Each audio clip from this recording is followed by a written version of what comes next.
Değerli başkanlarım, siz değerli misafirler, Hüdapar Gençlik Kolları'nın düzenlemiş olduğu Gençlik Şöleni final programına hoş geldiniz. Tebârekellezî ceale fis-semâi burûcen ve ceale fîhâ sirâcen. İbâdurrahmânillezîne yemşûne. Kıymetli başkanlarım, çok kıymetli misafirler, Hüdapar Batman İl Gençlik Kollarımızın düzenlemiş olduğu Gençlik Şöleni final programına hepiniz hoş geldiniz. Hür Gençlik Teşkilatı adına sizleri saygı ve muhabbetle selamlıyorum. Bizler Hür Gençlik olarak maddi ve manevi anlamda yetişmiş, erdemli bir gençliğin inşasını kendimize hedef olarak belirlemiş bulunmaktayız. Gençliğin sahip olduğu meziyetler nedeniyle modernist anlayış tüm gücüyle plan ve programını gençliğe yöneltmiş olup gençlerin insani ve İslami değerlerden kopartılarak özünden habersiz batıl projelere karşı dirençsiz hale getirmeyi amaçlamaktadır. Bizler de gençliğimizi bu tuzaklardan haberdar etme ve muhafaza edebilme derdi içerisindeyiz.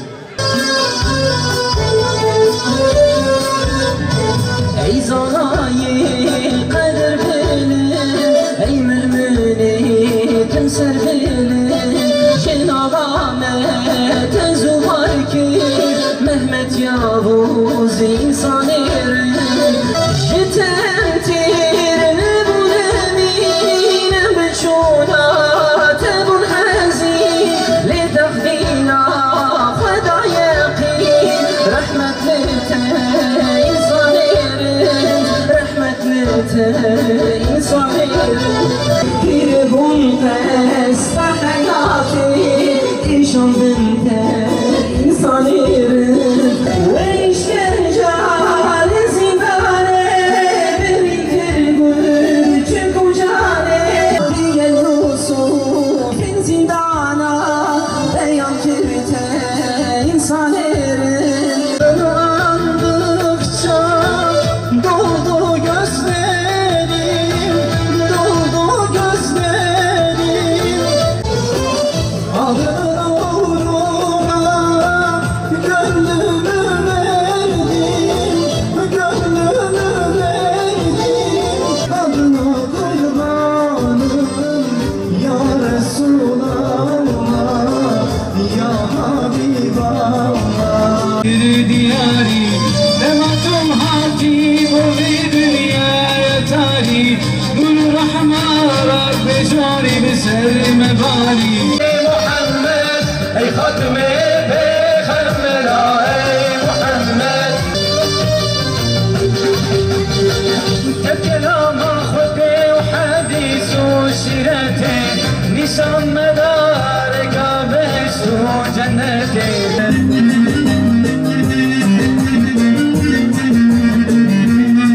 Evdelime bıkhengine, hestir aşkıyla barine, Eraim hadine, esmet alemine.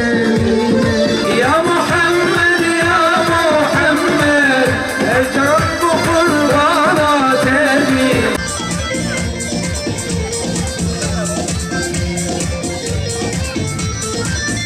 Öncelikle hür davayı bizim bilmemiz lazım. Çünkü Malcolm X'in güzel bir sözü var. Eğer uğruna ölmeye hazır değilseniz hürriyeti lügatınızdan çıkarın diyor. Bizler hürriyet için, özgürlük için mücadele ediyoruz. Ve hür gençler de bu mücadelenin ön saflarında mücadele eden kardeşlerimizdir. Ama nasıl bir gençlik olacak? Bugün günah işlemenin kolaylaştığı, şeytan ve taraftarlarının insanları İslam'dan, inanç değerlerimizden, kültürel değerlerimizden uzaklaştırdığı bir dönemde kendimizi muhafaza etmemiz lazım. Öncelikle değerli kardeşlerim, gençlerimizin sahih bir imana sahip olması gerekiyor. Yani akidemiz sağlam olacak. Allah'a ve ahiret gününe sarsılmaz bir imana sahip olmamız lazım.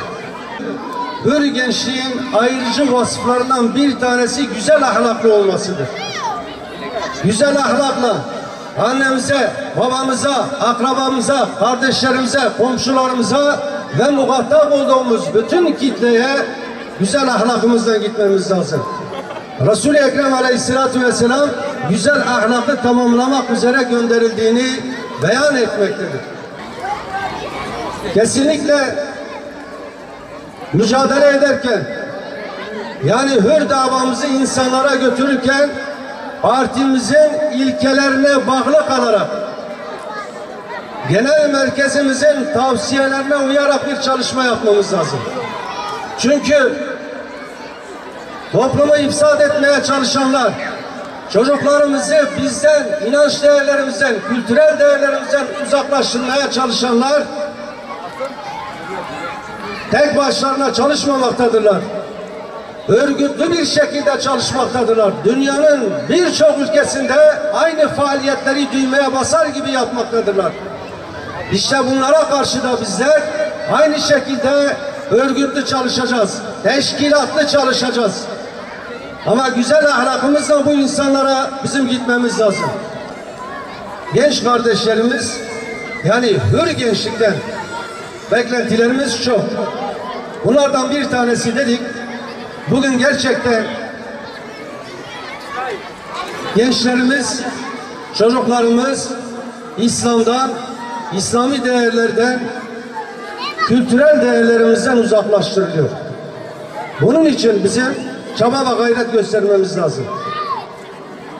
Genç kardeşlerimizin hitap ettiği kitle çok daha fazla. Okul okuyanlar, üniversitede, lisede binlerce insanla muhatap.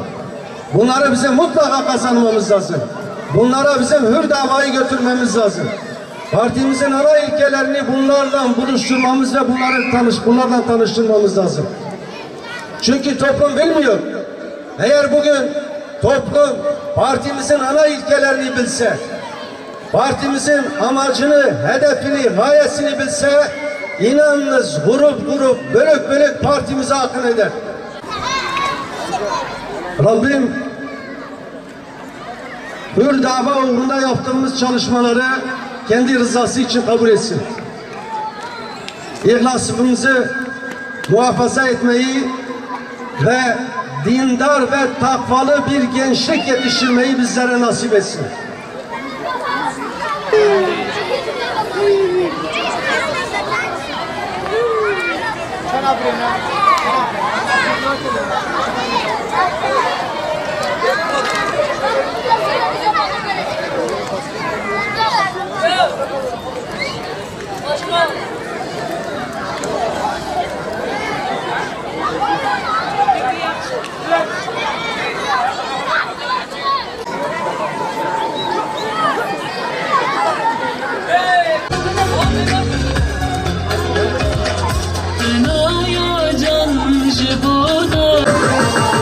Muhammed'in Nurani Civan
gençler.